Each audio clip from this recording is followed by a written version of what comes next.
Should you teach in South Korea? That is what we're going to address today. Good question.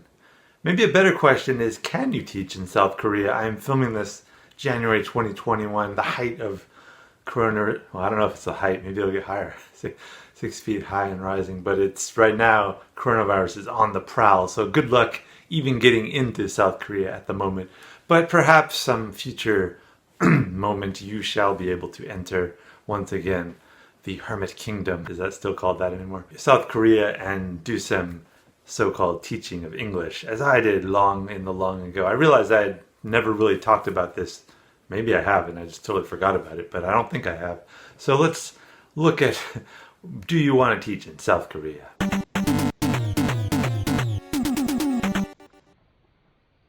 So I grew up with Korean relatives, and I was exposed to Korean culture growing up. I had Korean roommates, and then in 2007, I was kind of floating the idea of maybe I should teach. Actually, I'd been thinking about it before then, but finally, at that point, I was like, maybe I should teach in Korea. At that point, I was working at a high school, not particularly enjoying the job. I mean, it was okay, but I just thought maybe it'd be a nice break to teach for a year in South Korea, English, and see how it goes.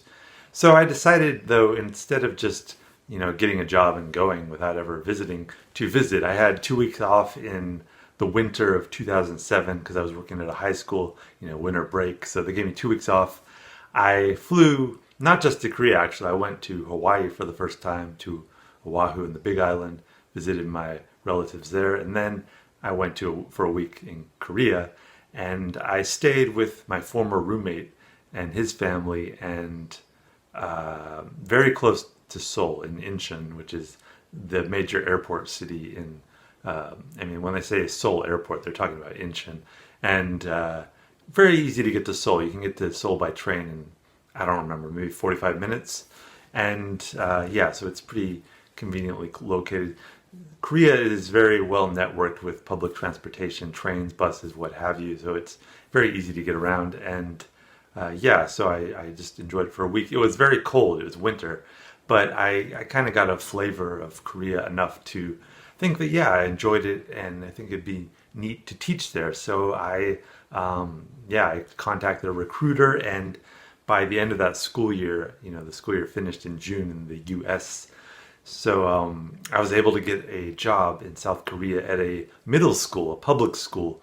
There are kind of other options, these private academies called hagwons, and those are kind of like the two main routes that teachers tend to take if you just have a bachelor's degree. If you have like a master's, you might be able to teach at college perhaps, but for common folk like me with just a BA, although my bachelor's was in English, and I think that certainly didn't hurt. It probably helped too, though.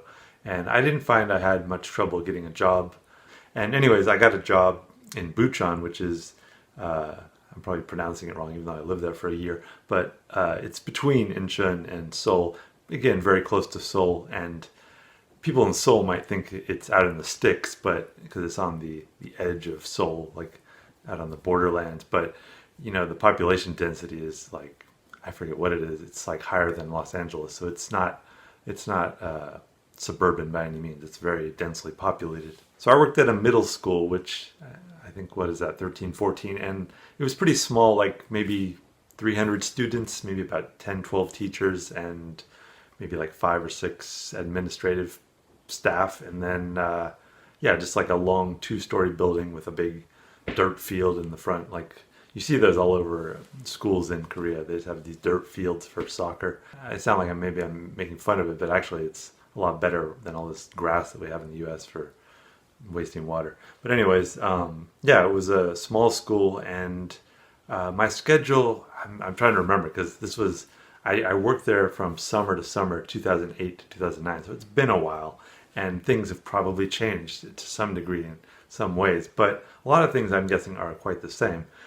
I think I had about, I want to say like 22 classes a week, and so on a typical day, I think I had maybe 4 or 5 classes of, I don't know, maybe like 50 minutes. And somebody might want to put in the comments if they know the more current situation, the details. But it was something like that. I had like about 2 hours each day of not working, and then I was able to leave. I usually left before all the other teachers. I think that was, maybe it was in my contract or something, but like basically as soon as I could leave, I left, and there wasn't any point in me staying anyways. But I always got the impression that all the other teachers worked a lot harder than me. I don't think I was the greatest teacher in some ways, but I'm trying to find some on one of my hard drives, some photos and footage. Maybe I can show that and give you a better flavor of what the school looked like and how it worked. For one parking space, or one other one, parking handicap.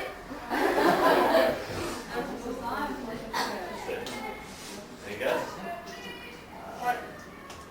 Parking space. Let's say parking space. Parking space. Or parking spot. Parking spot. That's for one car.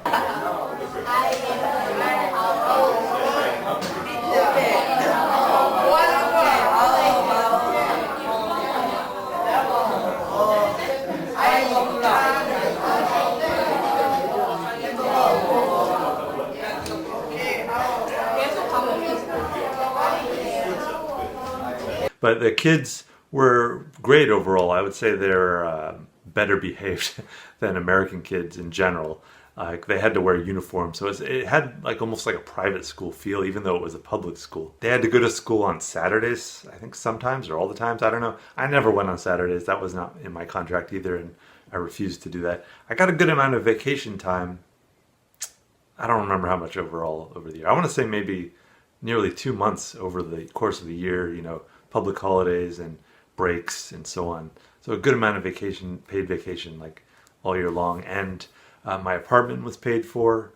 I just had to pay like the utilities. It was a decent apartment. It wasn't huge. It was like a studio living room with a little kitchen. I think I have photos of this, so I'll try to show this.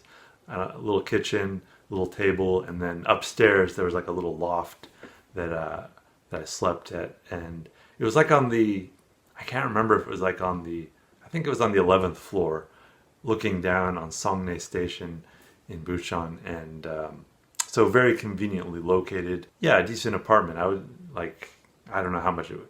I think the rental schemes are different there. They like pay like a huge deposit instead of renting. I don't know. But anyways, they paid for the apartment, which was nice. So overall, you could save, or I could save, I don't know what the current situation is. And I did save like, I don't know how much I saved, but I saved a good amount. Like each month, if you want to, you could probably save over maybe about 1,500 if you really like don't spend any money. But like if you spend money, you can still save like maybe, I don't know, 800 or 900 a month. I don't know. I'm saying you can save money if that's your purpose in going to Korea to pay off student loans or something. It's possible, or you can also travel. You have opportunities for doing that. So you have these choices. Let's start addressing some other things. So the weather in Korea, let's talk about that. So in winter, it's really cold. It's really cold. I grew up in Southern California, so yeah, like to me it was really cold, and I didn't like in the summer it's really hot. It's humid hot too. And there was air pollution, there was like dust from China, like deserts, and it was like kind of gross sometimes. And so it's very hot in the summer, very cold in the winter. And people told me when I was there that the autumn and the spring was getting smaller and smaller. So you just had like this fat winter and then tiny spring and then, and then fat summer and then fat, like thin fall.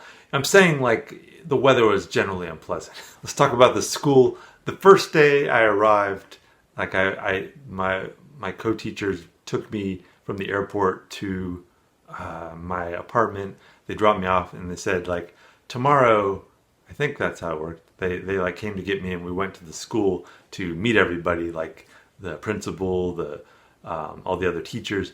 What I didn't expect on that first day, my first appearance at the school, and this may not be the case with other schools like in Seoul that continuously have English teachers and is maybe have multiple English teachers. I was the only English teacher at the school.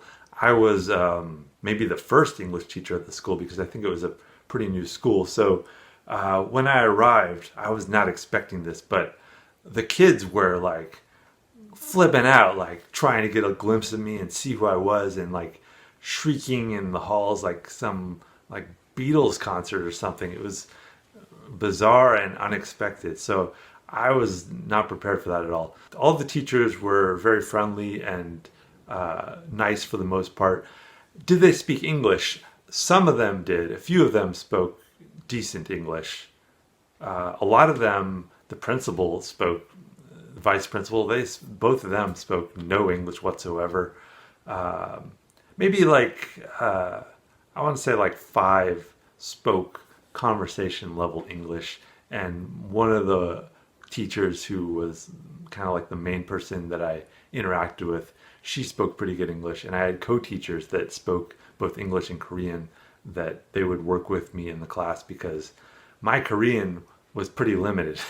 And this was something that if you are considering going to Korea, who am I pointing at? If you are, I would learn as much of the language as you can beforehand and while you're there, because I mean, why not? It's fun to learn languages, but if you have the opportunity and you're in this country where virtually everybody can be your practice partner, why not try to learn some language? Korean, I'm not fluent in Korean now either, but I will say that the writing system is much, much, much easier than Japanese and Chinese. It's more like just like I don't remember how many characters, but it's under 50 and easily managed. It will help you at least to learn how to read it. Learn the basic things of like how to say hello and thank you. I mean, when you go to any country, you should know how to say that, because you can get by like in shops and so on with pointing and numbers with your hand and so on.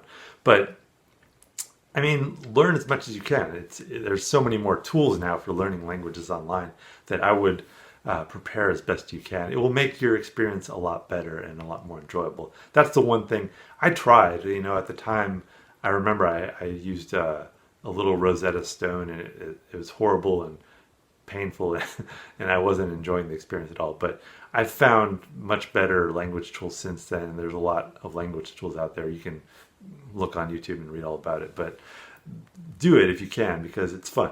A lot of people do speak English to varying degrees, but don't expect people to be fluent, and especially the older people, they're not going to speak for the most part, they don't usually speak English at all. So do your best to at least pick up some Korean. You can find language partners online now and talk to them through videos, so there's a lot of opportunities for studying a language. Back to the school, I will say that even though all the teachers were polite, nobody was like intentionally rude, I did feel, like as an outsider, I think this is something that does have to do with language, because until you speak a person's language, they will see you as an outsider. So just expect that to some degree and be okay with it, and try to overcome it as you can, but don't expect people to, that's just how people work for the most part. You can try and educate them, but people have stereotypes, and it's just going to happen. Overall, I'd say that strangers and just in the public is much more polite and much safer than the United States. I never saw people like urinating or defecating on public transportation in Korea, which I've seen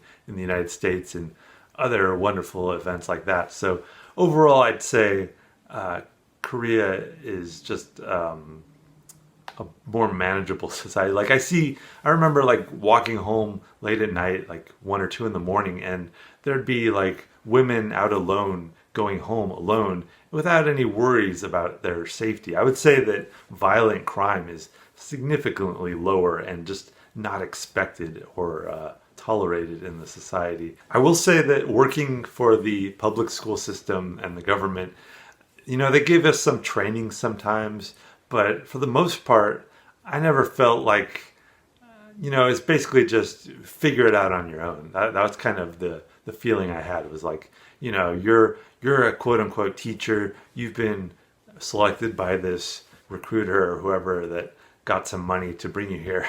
And now you need to figure it out. Like, so, find some resources online and do it, kid. I did travel around Korea a bit while I was there. It's not a huge country, and you can get pretty much anywhere within a few hours if you want to. And I did like a tour in this bus tour thing with these tea plantations, and I stayed in the south. and I went mountain hiking in the east. I never made it to Jeju Island in the south. That was kind of like an area that I did always want to visit, but I never did. There are opportunities to teach in different places throughout the country. If you don't like cities, don't go near Seoul. If you do, I mean, there's basically two big, I would say the big metropolitan areas. I mean, Seoul is obviously the center of the country, but Busan in the south is a little smaller, a little more manageable, but it's still a pretty big city. And if you don't want to be in a big city, there's plenty of rural jobs. For food, let's address some things. So we have like stores. Let's talk about the store food first. There are a lot of big stores that have a lot of food. I mean, a lot of variety of foods that you might not expect. Like they have bread and things like that. I was never impressed with the bread. Like that was kind of like my big thing that I was missing. That and Mexican food. Bread, they would have like these bakeries like Tous les Jours. Is that the name of it? Like, you know, the French every day. But I always found the bread a little sweeter than I wanted and a little more like, you know, like fine rather than, I want like a no added sugar, kind of like a grainy, like with stones in it, like type bread. And I just could never find that in Korea. So if you're really glued to your diet and you have specific diet choices, then you may be a little disappointed. On the other hand, if you love like rice, there are more varieties of rice than you can imagine in like a Korean grocery store. The stores are generally crowded, like more crowded than I found in the US. Like almost any store, any time of day. Well, no, not any store. My local store was usually empty, but you know, like the big department stores, they're usually packed with people bustling and grabbing carrots and things like that. And I don't know. I always enjoyed shopping in Korea because it was just such a unique experience. Like you'd see people in the department stores in the morning, like doing a huddle and like a football team going, "Hey, woo!" And like, whoa, you never see that in America. People in America are like, I'm going to shoot myself. I hate this job. But there it's like, you know, be a Disneyland player or just get out. There's the door. And yeah, so I always enjoyed shopping. And there's like big department stores, like you feel like they're owned by Hyundai or Samsung or whoever, and then there's like these smaller like shops where there's like some person that just like lives there all day staring at the wall, and like they have like shirts, and I would buy like horrible dress shirts. That's another thing. At the public school, I didn't have to wear a tie, but I wore like a button-up shirt and I tucked it in and, you know, slacks, but I never had to wear a tie, which was kind of nice.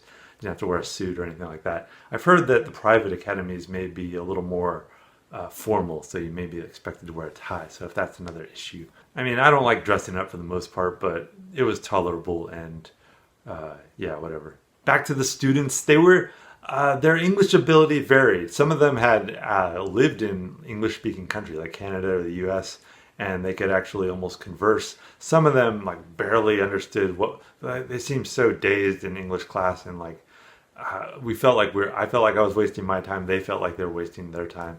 But I don't know. They were good kids for the most part. There were a few troublemakers, but by and large, I would say American students are much more little pricks that like you want to strangle. But for the most part, my students were pretty great. Oh, restaurants. So a lot of restaurant choices. Korea is a very convenient culture in terms of accessibility. Like there are, like outside my building, my skyscraper, there were like within my block more stores and restaurants, and there were like underground cavernous like tea shops that I didn't even know about. Like I would accidentally discover after living there 6 months. There's like so many places, like cavernous little like not discount stores, convenience stores open 24 hours, and just like yeah, like all kinds of restaurants, mainly Korean food, but like different kinds of Korean food, and different price ranges. Like there's super cheap places, there's fancy places. I would say overall the quality of Korean restaurant food is better than you know, if you just go into a random American restaurant, you don't know what you're going to get. Like it could be a dive with like horrible food, or it could be great. But I would say the overall quality in Korea, it just feels similar in Japan too. It just feels like there's more attention paid to, getting things nice and well prepared and looking good and just clean and everything looking sharp and tasting good. So you have like this basic standard of quality. If you like Korean food, initially I liked it, but there were certain foods like kimchi that like I was like, I don't really like kimchi. After living there 6 months, and the thing is that at my school, like there was a cafeteria where like I would eat every day, the lunch, and that was I would say the worst food regularly that I ate. Like compared to restaurants, like the cafeteria food was just like, yeah, you guys could do better, but whatever. And kimchi was there every day, like on the plate, and I would eat it. And I don't know, after about 6 months, I started to like it strangely. So certain things are acquired tastes. I don't remember if I was vegetarian at the time. I don't think so, because I was eating at the cafeteria food, and that was definitely not vegetarian. And but I want to say, if you are vegetarian, there are plenty of vegetarian options in Korea. You can easily do it if you want to. For non-Korean food, less choices. I mean, you'll have like burger joints, you'll have pizza places. Pizza is very different from American style pizza. Like it's just, I don't know, it's like sweeter and like thinner, and like they'll put these like pastes and things on it and decorate it. It looks different and it tastes different, but it's still good. It's just different. Don't expect American pizza. But I would say those are the two easiest, I guess, American foods to find: pizza and burgers. But there are other things. Like I remember in Seoul, what's it called? Itaewon? Is that the area? I think it's the name. It's been so long. But there was a Mexican restaurant I went to once, and it was not remarkable at all. I love Mexican food, so like I was willing to take a chance. It was overpriced and it was not remarkable, but it was quote unquote Mexican food. Yeah, like that was the thing I missed the most, was Mexican food. There are other foods like Italian food. I remember having Italian food, Indian food, other types of food, Chinese food. Chinese food you could find pretty easily. Some of it pretty good, some of it so-so. I would say American food and Mexican food were the worst. Probably Mexican food is the worst. But there are other types of food out there, especially in Seoul. If you want to travel to other places while you're there, it's very easy to fly around Asia pretty cheaply, or was. Yeah, I don't know what the situation is now. Everything's changed now. Everything. I think if I was doing it now, if it was possible to do now, my suggestions now would be preferably a school that has other English teachers, because that was my that way you won't feel like a total outsider. There will be other outsiders. Like I knew other teachers. I mean, even in my apartment building there were other teachers, but when I went to school I was the only English person there. And there were times like when they would just launch into Korean, and every now and then they would say, "Oh, Adam's here, let's translate for him." But I understand that it's their country and you should respect that, but it's just nice to be able to communicate with somebody who understands, a more English-speaking perspective. I might consider also being a little further from Seoul.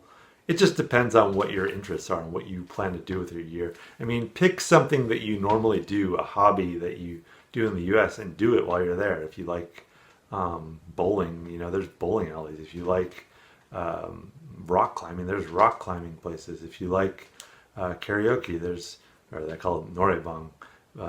There's things like that. So just whatever you do, you can probably find it. You can probably find either other people in Korea, like Koreans, or you can find other foreigners that also are there that you can do that with too as well. So you just kind of got to find what your thing is and do it while you're there, and you'll have fun. Take advantage of the country. Take advantage of, if any of your coworkers can help you. Like I traveled with coworkers, and I think that was very helpful, and I really appreciated that from them. I might also consider working at a private academy. One thing I've heard about private academies, or the hagwons, is that the schedule seems a little more flexible, because usually those are for students, after they finish their day at the public school, they'll go to one of those to study even more English, just to like really intensify. And sometimes they'll be there till like late at night. So a lot of those positions will have different hours. So if you're not a morning person,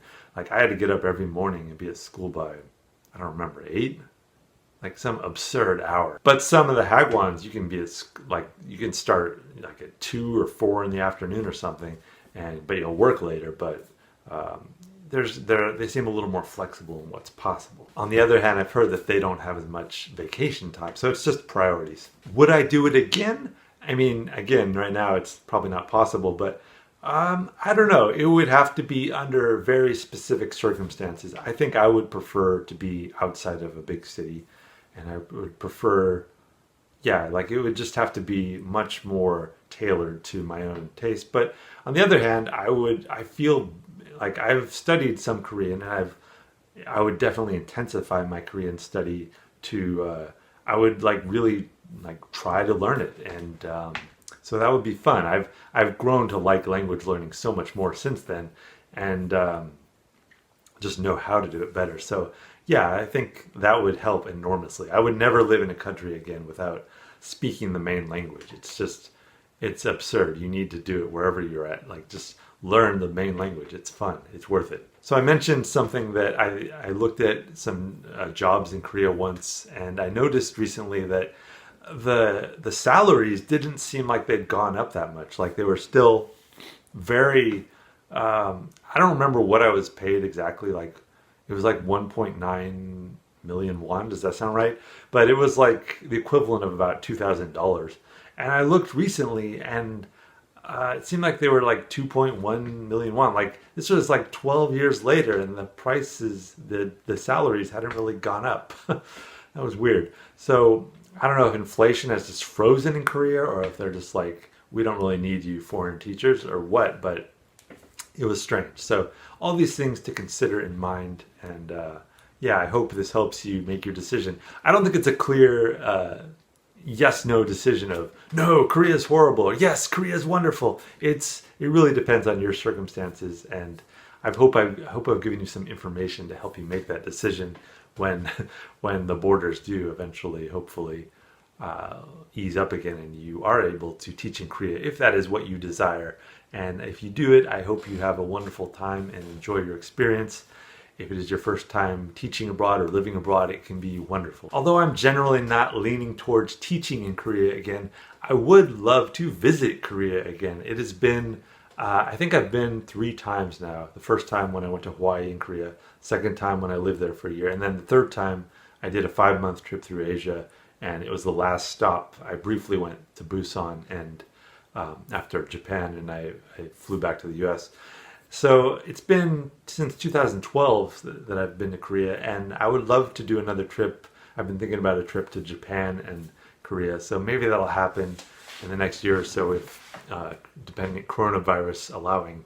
And so who knows? Maybe I would love to do a video like documenting that experience. Maybe I'll see some of my former co-teachers, or maybe even I'm in touch still with former students too. So I think that'd be fascinating, because all those students are now like in their mid-20s, which is like, I can't even fathom that, because they're just like kids to me. But that's amazing. And so if you like travel blogs, maybe you should subscribe, and I'll see you in a future video in Korea. Who knows?